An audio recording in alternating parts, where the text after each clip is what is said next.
Hey guys, and welcome back.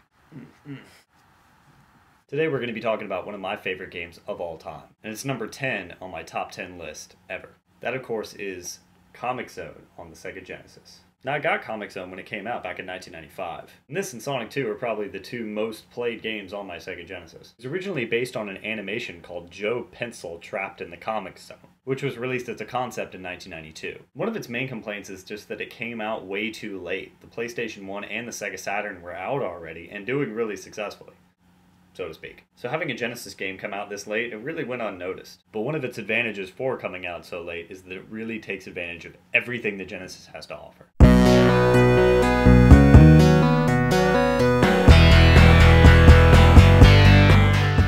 Comix Zone puts you in charge of Sketch Turner, a comic book artist whose lightning strikes his own comic book, bringing the enemy of his own creation out into the real life. After throwing you inside of your own comic book, you fall in and are forced to fend for yourself, trying to finally escape. Now, being inside of a comic book, you actually hop in between frames and then beat the crap out of people to try to get out. Now, because Mortis is on the other side, a lot of your enemies will be hand-drawn in right on top of you, and you're forced to take them out. Now, this combination of multiple choices, hitting enemies being drawn in, blowing up with onomatopoeia everywhere, and lots of puzzle solving is a combination for a really good game. I also love that enemies blow up into little bits of paper. It just really adds lots of fan service to lots of comic book fans everywhere. Although the game is highly filled with puzzles that most of them you end up solving using your pet rat, Roadkill, as he flips switches for you or times things properly, and then you jump in between frames.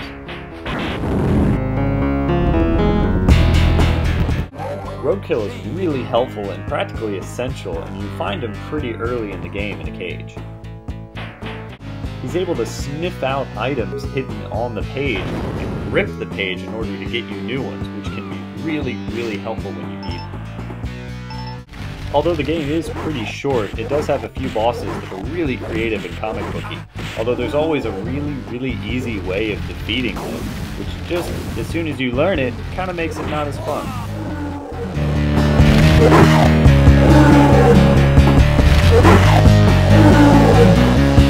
Now, one thing I would like to add is if you do ever get a copy of Comix Zone, I highly recommend seeing if you can get it with the box and manual. Now, my manual is pretty beat up. I remember carrying it around in my backpack, trying to find out any sort of way of helping me beat this game. But because it is based on comic books, the intro to the story and the characters is the actual comic book itself. It gives you an introduction to the artist, which is actually the main character, being that this is his comic book. It introduces you to Alyssa and Mortis, the enemy of the game.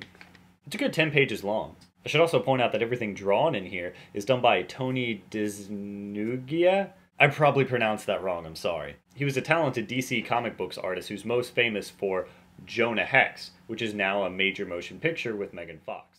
And I think this firsthand shows how well a comic book game can be when it's directed by comic book artists.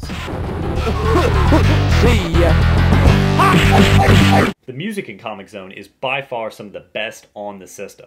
All of it's composed by Howard Drawson, who's most famous for Sonic 1 and 2, and possibly the best MIDI soundtrack ever made, Knuckles Chaotix, on the 32X. And Comix Zone is one of his best works. The music will even change mid-level from panel to panel.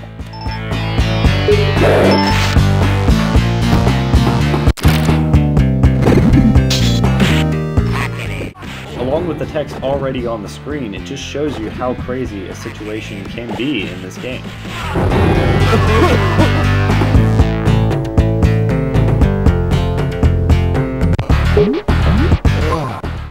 Comix Zone is no joke when it comes to difficulty, though. You will get smacked around, beat up, and game overs left and right, and you will almost want to give up.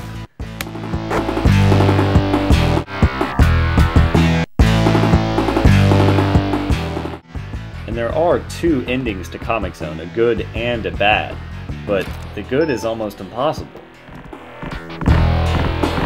Sorry, can't show you either. Truth is, I've been trying to get the good ending in this game for the past 15 years. I break it out about twice a year and see if I can ever pull it off. I've seen the final boss maybe less than 10 times and it was a total feat to get it in this video. And even then I got one game over and one bad ending. That's probably one of the reasons why it's still in my top 10, because it's just this personal feat that I've never been able to do. Comix Zone's difficulty is just next to impossible, but it's so good that it just keeps you coming back. So that sums up my review for Comix Zone. Thank you all for watching and keeping up with my videos. I'm going to try and do them about once a week now, depending on how many hits this one gets, because I really enjoy doing them. But as a reward to all of you who've been keeping up with it so far, I'm going to be running a little contest. Now, because I've moved recently, I've gotten a lot of my old video game stuff dug up from boxes from left and right and all over the place. And as I showed in my Minister video, I am kind of a sucker for accessories. So I tried to pull out the most obscure thing I could possibly find. I ended up coming up with this. And this is about as close to my camera as I can get without it being blurred up. Just going to give you a little rotate. Notice the nub and the 4 bits there. And all you have to do is tell me what this is and what's it for. So send me a message with the correct answer. Don't put it in the comments because that just ruins the fun.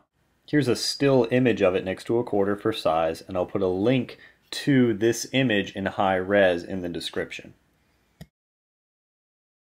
I'm going to be running this contest for 2 weeks, and I'm going to do a random number generator to all the people that got it correct. Pass it on to your friends and your best video game geeks. And I'm going to run a random number generator on all the correct answers. And whoever wins, I'll be sending them a copy of Comix Zone. I'm going to try and find one with the box, but it's really hard. And a duplicate, not that rare, but pretty notable, Dragon Warrior on the NES. So that's it, guys. Get to Googling, and I'll let you know in the next 2 weeks who's our winner. As always, be safe and keep playing. Well done, Turner. Oh yeah!